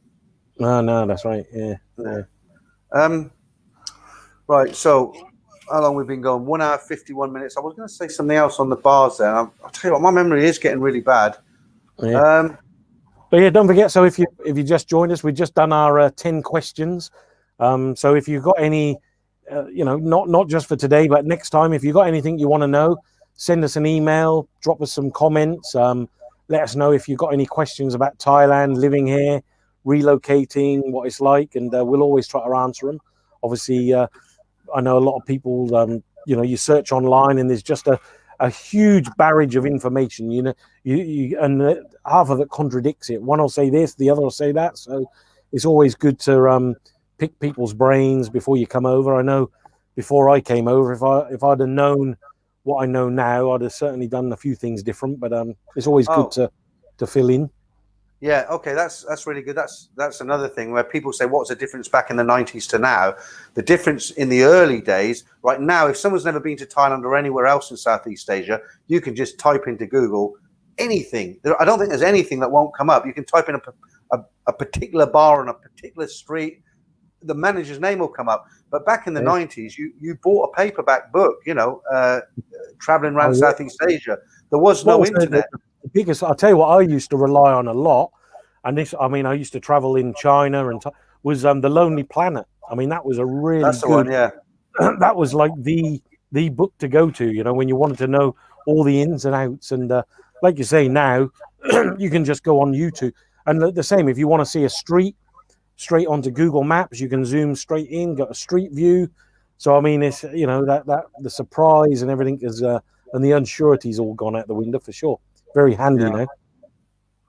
Yeah. Thanks, Franco. I didn't know how people would take that. Simon's got a bit of an unusual video this week, but we'll talk about that near the end. We've probably got another 5 minutes or so left. But if you don't know what Franco's on about there, near where we live, because Franco actually lives very close to me in the same town. We've got a few World War II 8th Air Force deserted airfields, and I did a 30-minute kind of documentary style, and I didn't know how people would take it, but most people seem to have, the ones who did watch it didn't have really high numbers. I think 1,000 people to date watched it, but they seem to like it. So yeah, thanks Franco for that. That was good. I enjoyed that video. That was good. Yeah, I thought it'd be I thought, yeah. What was you going to say? Thought you'd get more people, or yeah, I think it was just posted to the wrong. I mean, look, at the end of the day, this is a channel about Thailand, and we try to keep it all things Thailand themed. But we're running a bit kind of low on things. I mean, that's why I've teamed up with you in Thailand, because I was getting to the point where it's so frustrating for me, because I want to talk about Thailand. It's not called UK-Bound, is it? No. And this is why I teamed up with you, because I mean, obviously we've been friends for 30 years, but obviously you're in Thailand, so you can bring something Thai to the channel, as it were, and I can't. But what happens is you tend to think, well, what can I make videos about? And I've done in the early days, I did all the 20 scams and 20 things I like about Thailand, 20 things I don't like about Thailand, 20 things that whatever, you get through that, and then the stories, luckily, but hopefully now you're on board, you'll bring something to the channel.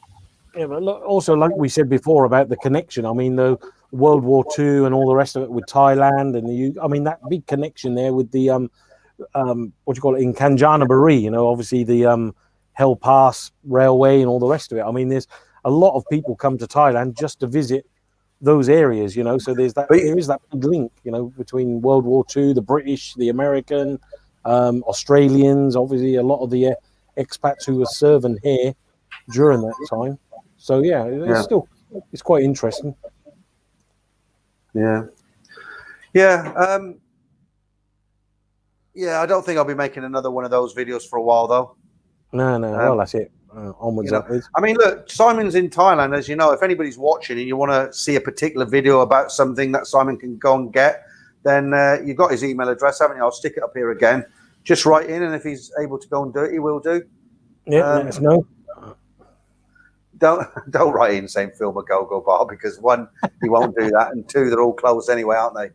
Yeah, I remember. Do you remember they used to have to confiscate your phones if they ever caught people filming inside? They got a little bit more relaxed now, but I remember seeing some people. They would actually jump on them, and they'd be surrounded by security, and they'd confiscate the phone, and they'd be making them go through every single photo and video and say delete it, and pay a huge fine.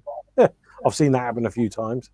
Yeah, I used to like it when when they used to catch them. It was like the guy tried to be very stealth, wouldn't he? He'd have his phone. This is in the early. I don't think they care now because they're all over the internet. But the guy would be there playing with his phone. I have to hold up there. So the guy would be like innocent doing this, playing with his phone, and then he'd want a shot, and you'd suddenly see him click, and then the light come, and all the girls on the stage were like pointing to him, and they rushed him, didn't they? It was almost as and then like you say, they demanded his phone. They didn't ask him. They took his phone and went through it and deleted any pictures that he'd taken. But you can understand that. I mean, these girls come down from East Sound. They don't tell their families what they're doing. They're trying to support children and other members of the family, and it's they're not going to tell them they go down to do that. Sorry, my TV is going to turn itself off now. No action, as it were. Yeah, so it's like I had a couple of videos in the early days of my channel where I'd walked along the beachfront, and the freelancers, as it were, and I'd kind of candidly shot the freelancers and the guys coming to talk to them and that, and I didn't see nothing wrong with that, and it was quite a good video. But I took them videos down because somebody said to me, they said, "Well, do you think it's right? That they're down here trying to make money and they got a tough job." I'm not having a bleeding heart for them. I'm just saying it's not the easiest job in the world. But, there I am, candid, shots along the seafront. And, everybody's got internet now. They've got internet up in the sand. So what a horrible way to find out what your daughter does for a living. So I removed them videos. I won't do it again. Yeah, no, that's it. Popcorn, massive. All right, you're talking to massive coconuts. Yeah, that's it. But yeah, so, and we're coming up to the 2-hour mark. So I think, for all of those that have joined us today, hopefully you've enjoyed our live stream. 2 hours of killing the time on a Wednesday afternoon, morning, evening, wherever you are.